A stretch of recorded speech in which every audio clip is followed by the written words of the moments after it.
খারান কোথায় যান? এই যে মহারানী, কোথায় দিয়ে আইলেন? আরে শালা, এই তো আসলেই রানী। এরেজিগা ওস্তাদ, এ নিশ্চয়ই ওই নয়া মাস্তানের ঠিকানা জানে, খবরও জানে। আহা মহাজন, পরে সুন্দর জিনিস, আগে চোখ ভরে দেখতে দাও।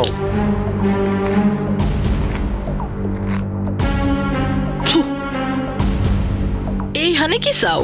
চাইতেছিলাম অনেক কিছু, অহন মনে হইতেছে অনেক কিছু তো হইব না, সব কিছু চাই, সব। আমার বাজে আলাপের সময় নাই, ঘরে রুগী। রুগী? আপনি রুগী? আরে হের মায় হইবে, হে তো দিন রায় তো অসুখ লইয়াই থাকে। বুড়ির কি কিসমত, এমন সুন্দর জিনিসের সেবা যত্ন পাইতেছে। তা আমারও একটু সেবা দরকার। বড় একজন মানুষ তোমার নাম সুপারিশ করছে, জননেতা আশরাফ খান। আমার দলে কাম করার জন্য। তোমারে আমার খুব পছন্দ হয়েছে। ওইসব বাজে ধান্দা আমি ছাইরা দিছি। যেই কথাটা কইলা না, ওইটা আর কেউ কইলে এতক্ষণ জিব্বাটা আমার হাতে থাকতো। এই কামাইল্লা মাস্তানের মুখের কথাই হুকুম, শুধু তুমি বইলাই হুকুম মুলতবি রাখলাম। 7 দিন, এর মধ্যে আমার আখড়ায় গিয়া কামে যোগ না দিলে জবরদস্তি উঠা লয়া যাবো। আরে ওস্তাদে, আমার কামের কি হইলে? চুপ, ওইসব পরে দেখা যাইবো। হ্যাঁ, এই রানী এখন রানীর মতোই এখানে থাকবে, কেউ যেন ঝামেলা না করে। আমার কথাটা মনে রাখো। 7 দিন। রানীর দেখিয়ে তো ভুল করলাম। আল্লাদ আমারে ভয় দেখায়, এই রানীরে ভয় দেখায়, সাহস কত!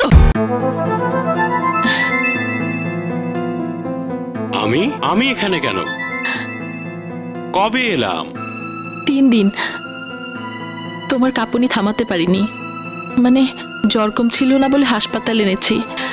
ডাক্তার বলেছে সময় মতো হাসপাতালে আনতে পেরেছি বলে এ যাত্রায় বেঁচে গেছো, নইলে হাতটা হয়তো। না আরে না রানী, না, এই সামান্য জখম নিয়ে আমি 3-4 দিন বিছানায় পড়ে আছি। রবি, রানী, এ জখম কিছুই না, এর চেয়েও কোটি কোটি গুণ বড় জখম আমার বুকের মধ্যে আগুনের মতো দগদগ করছে। একদল শয়তানকে খুন না করা পর্যন্ত সেই জখম কিছুতেই শুকাবে না। খুন? না না রবি, তুমি অন্যায়ের প্রতিবাদ করো, অত্যাচার দেখলে ঝাঁপিয়ে পড়ো, সব ঠিক আছে, কিন্তু মানুষ খুন করার মতো পাপ তুমি করতে পারবে না, কিছুতেই না। ওরা মানুষ নয় রানী, জানোয়ার, নীচ, ইতর, একদল খেপা কুকুর। ওই কুকুরের দল আমার মাসুম ভাইটাকে খুন করলো, আমাকে বেঁধে রেখে আমারই চোখের সামনে খুন করলো আমার মাকে, আমার বাবাকে, আমার ফুলের মতো কিশোরী বোনকে ওই কুকুররা ছিঁড়ে কুড়ে অত্যাচার করে মেরে ফেললো। রবি, বলো রানী, বলো, সেই কুত্তাদের বেছে বেছে খুন করা কি আমার অপরাধ? রবি, আমি জানতাম না রবি, এত বড় ব্যথা বুকে নিয়ে তুমি ঘুরে বেড়াচ্ছ। আমাকে তোমার সাথে নাও রবি, কারণ তোমার আমার পথ একই। না রানী, পারবে না, আমার এই পথ বড় কঠিন। আমার পথ সহজ নয় রবি। না রানী, তুমি যা করেছ। আমি যা করেছি তা পেটের দায় নয় রবি, আমিও এক স্মাগলার, খুনির খোঁজে এই স্মাগলিং এর পেশা বেছে নিয়েছি। রানী, রবি, সেই খুনি স্মাগলার আর কেউ নয়, আমারই বাপ। বাপ নয়, সে এক জীবন্ত পাপ। আমার 6 বছর বয়সের সময় এক রাতে। ওঠ, তাড়াতাড়ি রানীরে ওঠা, অহনি আমগরে বাড়ি থেকে পালাইতে হইব। কেন, কি হয়েছে? আরে আমার পিছনে পুলিশ, আমার নামে হুলিয়া জারি হয়েছে, অহনি গা টাকা দিতে হইব। চল। আরে রানীর ওঠা, রানী ওঠ মা ওঠ, চল চল চল চল চল, আয় মা আয় আয়, তাড়াতাড়ি আয়। না, আমি এবার আর তোমাকে যেতে দেব না। আমি তোমাকে মিনতি করছি, তুমি পুলিশের হাতে ধরা দাও, অপরাধ স্বীকার করো। আরে তোর কি মাথা খারাপ হয়েছে? ধরা পড়লে কমপক্ষে 14 বছরের জেল, কেউ তগরে শান্তিতে থাকতে দিব না। একবার ভাবছস তোর কি হইব, আমার মাইয়াটার কি হইব? তা হোক বাবা, 14 বছর একদিন শেষ হবে, সেদিন তুমি সব অপরাধ থেকে মুক্ত হয়ে বেরিয়ে আসবে। এত পাকনা কথা কবি না, চল। না, আমার জান থাকতে আমি তোমাকে পালাতে দেব না। এই অপরাধের পর থেকে আমি তোমাকে ফেরাবই। শেষবারের মতো কইতাছি সইরা যা। না, আমার জান থাকতে না। তাইলে তোর জানটাই যাক। মা আমার মরতে মরতে বেঁচে গেছে। গলা থেকে পেট পর্যন্ত লম্বা ক্ষত চিহ্নটা মা আড়াল করে রাখে। আর বাপ, বাপ নামে সেই পাপটা আজও নিখোঁজ। এতদিনে একবারও তার দেখা পাওনি? না, কিন্তু খুঁজে আমি তাকে বের করবই। কি নাম তার? তাকে দেখলে চিনবে? ওবেদ গুন্ডা। ওবায়দ আলী নামে সেই জানোয়ারটাকে লোকে ওবেদ গুন্ডা নামই ডাকতো। চেনো নাকি এই নামে কাউকে? না। আমার কথা তো শুনলে, কিন্তু তুমি প্রতিশোধ নেবে কার উপর? আসফ খান, জননেতার মুখোশধারী শয়তান কুত্তা আসফ খান। আসফ খান অনেক বড় একজন মানুষ তোমার নাম সুপারিশ করছে, জননেতা আসফ খান। রবি, সেদিন এক গুন্ডা আমাকে তার দলে কাজ করার হুকুম দিতে এসেছিল। সে বলেছিল জননেতা আসফ খান তাকে আমার কথা বলেছে। কি কি বলছো? কে সে? কামাইল্লা মাস্তান। সে আমাকে 7 দিনের সময় দিয়ে গেছে।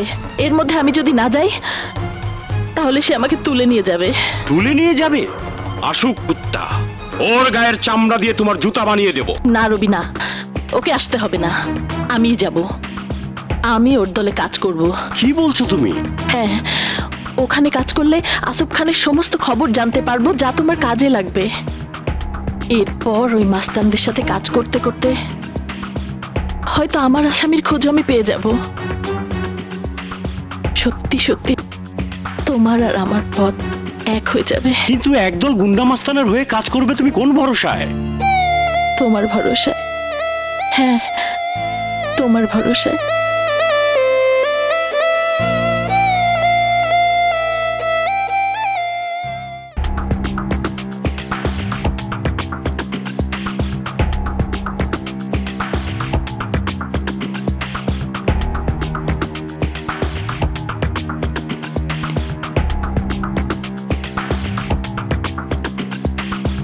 আরে বাহ, রানী, মহারানী। হ্যাঁ, আইলাম। জানতাম আইতেই হইব। এই কামাল্লার হুকুম না মানার মতন কলিজা কোনো মাইন্ডসেরই নাই। আর তুই তো মাইয়া মানুষ। হয় ফারুক, আগুনটা দে। তোরে দেখলেই দিলটা আনটান আনটান করে। খারাই রইলিকা বইয়া কথা গ। ওই, আমার নাম রানী, বুঝা কথা কইস। রানী কারো হুকুমের পরোয়া করে না। তো আইলি কে? কারণ কাজ আমারও দরকার। কাজ না করলে তো পেট চলবো না। তবে হ্যাঁ, আমারও একটা শর্ত আছে। তো কি শর্ত? মাইয়া মানুষ মনে কইরা আমার দিকে নজর দিলে মাঝখানে কিন্তু পর্দা পর্দা পইরা যাইবো। আরে বাহ, বাহ রে বাহ। আরে নতুন কথা শুনলাম আজ। আরে এই কামাল্লার নেক নজর পাওয়ার লাইগা লাইনের সকল মাইয়ারা পাগল। আরে তুই একদিন পাগল হইবি, আমার জন্য পাগল মানুষ হইবি। সেই দিন আসুক আগে। এখন বলো, আমার শর্তে রাজি আছো কিনা? হইলাম, রাজি হইলাম। এবার বলো, কাজ কি?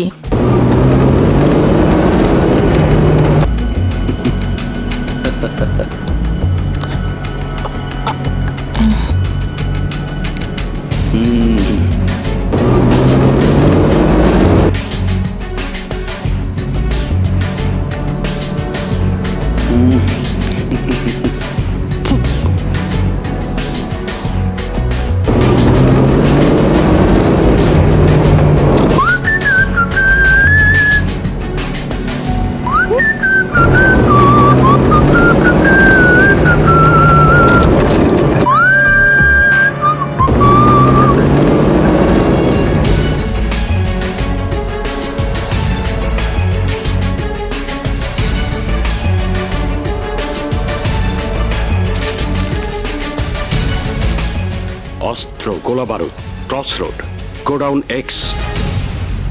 নাও পুরা 5 লাখ আছে। টাকা না নিয়া যদি এই চালানের কিছু অস্ত্র আমি পাইতাম, আমারও কামে লাগতো, নেতারও কামে লাগতো। সবই তো আস্তে আস্তে তোমাদের হাতেই যাবে, তবে সময় মতো যাবে। জব্বর জিনিস জোগাড় করছো তো। নজর দিয়েন না, একেবারে কি উঠে সাপ। আমিও ঝাঁপিতে পড়তে পারি নাই। তো ভাইবেন না, এই কামাল্লার কামাল দেখা আপোষে ঝাঁপিতে আইবো, সুর সুর সুর সুর করে আইবো। জায়গা ভাই, আবার দেখা হবে। সময় থাকতে পাল তুলে কাইটা পড়ি, কাম শেষ, চল যাই। ওট ওট ওট, ওই ড্রাইভার, ওই বেটা গাড়ি স্টার্ট দে। সাবধান, গোডাউনের ধারে কাছে যাতে কেউ না আসতে পারে। কাউকে দেখলেই গুলি করবি। কোন রকম সন্দেহ হলে আমাকে খবর দিবি, আমি কাছেই আছি।